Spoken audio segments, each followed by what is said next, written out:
Here to discuss what happened, one of the men arrested, Reverend Mark Sims of St. Mary Magdalene Episcopal Church in Coral Springs. And we want to bring him in right now. And Father Sims, just tell us, you were in that video as well. This is a video that's getting attention across the world. Just tell us, are you surprised at the reaction from people? Yeah, I am surprised. I'm glad that we were able to make as big a impact as we did, but it has been surprising. But it's been absolutely rewarding to see that people from all over the world, across the United States, are incredibly supportive of our efforts to try to continue to feed the homeless. So please tell me and explain to our viewers, why is this a crime? Why is feeding hungry people punishable by jail time, potentially? I did not pass the ordinance, so I can't tell you why it's a crime, but it's a crime because the city ordinance forbids us from feeding the homeless out in the open with the restrictions that they have put into place. And some of those restrictions are the requirement that we provide a bathroom for them, that we provide hand washing stations for them, and they even want some kind of hedge built up around the area so that they don't see it.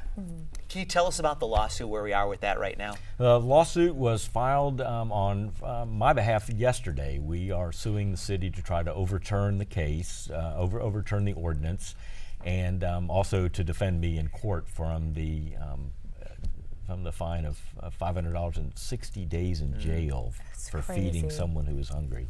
And how's Mr. Abbott through all of this? Is he, nervous? Is he shooken up, or? Mr. Abbott is I think he's working very hard, but he is not shaken up at all. He's 90 years old, as he'll tell you. He's a World War II veteran. He said, I stormed the beaches of Italy, and this is nothing. And he fought the civil rights movement, and he considers this a civil rights issue. Well, don't you feel in some ways, though, that it's putting more of attention, magnifying the issue of homelessness and really hunger in America? It is, and it's great that we're having the opportunity to focus on this. We are so much better than this in Southeast Florida. We can do better. We really can use this as an opportunity maybe to start with a clean sheet of paper and start all over again, and use the hospitality that we have and we're famous for in Florida and Southeast Florida, and be able to extend a hand to everyone, not just people who are tourists, but everyone who lives down here. Do you think this is a case of homeowners and communities saying, not in my neighborhood, I don't care what happens as long as it doesn't happen around me? Some of that is true.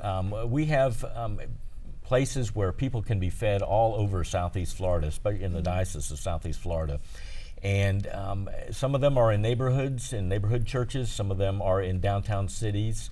And it's a challenge to get people to understand that homelessness is everywhere. It's not just downtown, it's everywhere, in the suburbs too. I imagine Mr. Abbott's kind of like a rock star now when you go follow him at these events, and you too as well, be getting all this national attention. Do you guys intend to maybe even pick up the pace a little bit and even do more to try to fight hunger in America? Well, I think this lawsuit is going to be a great start, and my hope is that we can just step back and take a breather. Let the city of Fort Lauderdale step back and take a breather, and let's get the opportunity. Let's really take a look at how we're going to try to address and solve this problem. One of the things the city of Fort Lauderdale is trying to do is they want everyone fed inside, and there simply are not enough beds available. I know that when I made an inquiry for an individual the other day, there was a 90-day wait to get into a home. We applaud your efforts. Thanks. Great work, sir. Thanks so much for being here with us, Father Sims.